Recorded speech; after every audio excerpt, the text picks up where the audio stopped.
My favorite rom-com is definitely When Harry Met Sally. It's not relatable to me at all because I would never take 12 years to fall in love with someone. I'm more like Jess and Marie. But I think Sally is hilarious and endearing and ridiculous in all the right ways, and Harry is grouchy and adorable and insane in all the other right ones.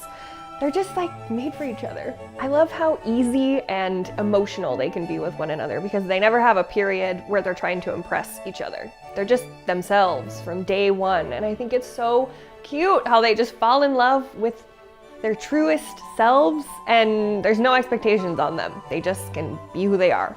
Also, the dialogue is so quick and the jokes are so funny. Like baby fish mouth will never fail to make me giggle. So my favorite rom-com is a rom-com that came out in 2011 called What's Your Number, which stars Anna Faris and Chris Evans. And it was a very weird, like definitely much lower budget rom-com than sort of, you know, the 10 Things I Hate About You's, Pretty Women's of the world. And I think that's what really appealed to me about it because it felt scrappy.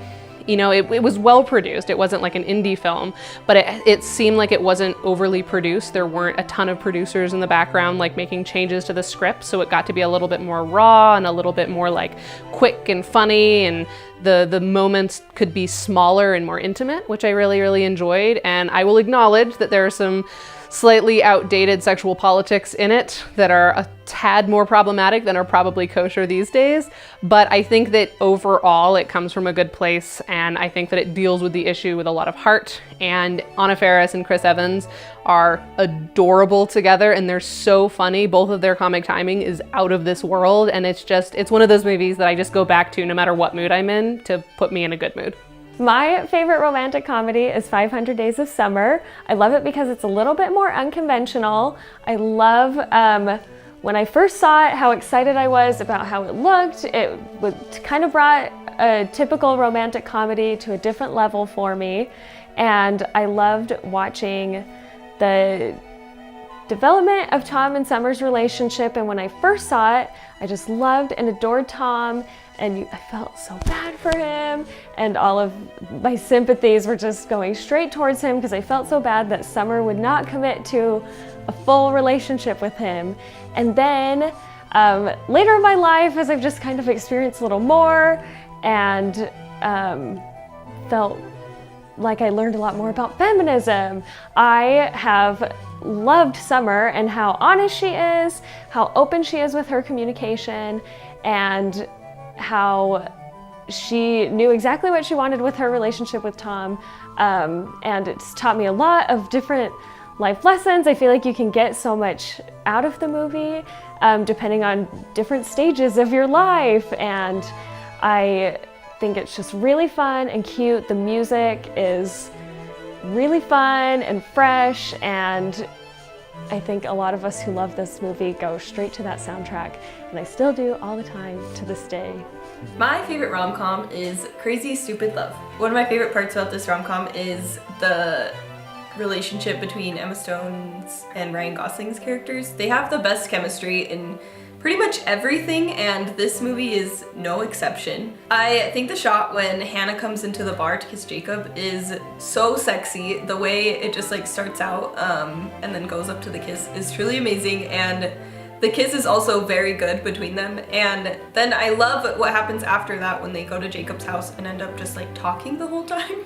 I think it's so funny, and I feel like I really relate to that because, you know, I always want to be the girl that can be blasé about love, but in the end I just like want someone who I can talk to and be cute with and have a lot of fun with.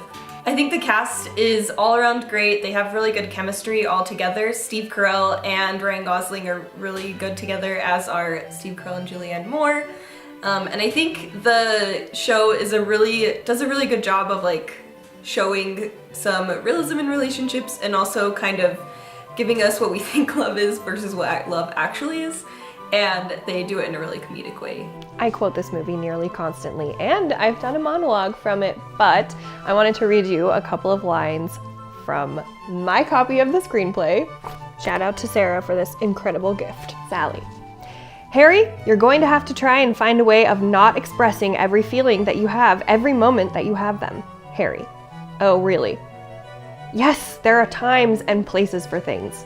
Well, the next time you're giving a lecture series in social graces, would you let me know? 'Cause I'll sign up. You don't have to take your anger out on me.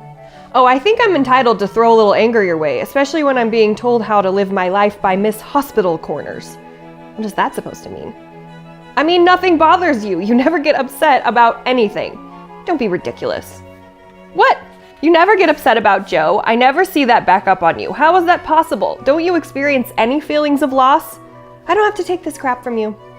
If you're so over Joe, why aren't you seeing anyone? I see people. See people? Have you slept with one person since you broke up with Joe? What the hell does that have to do with anything? That will prove that I'm over Joe because I fuck somebody? Harry, you're going to have to move back to New Jersey because you've slept with everybody in New York, and I don't see that turning Helen into a faint memory for you. Besides, I will make love to someone when it is making love, not the way you do it, like you're out for revenge or something. Are you finished now? Yes. Can I say something? Yes. I'm sorry.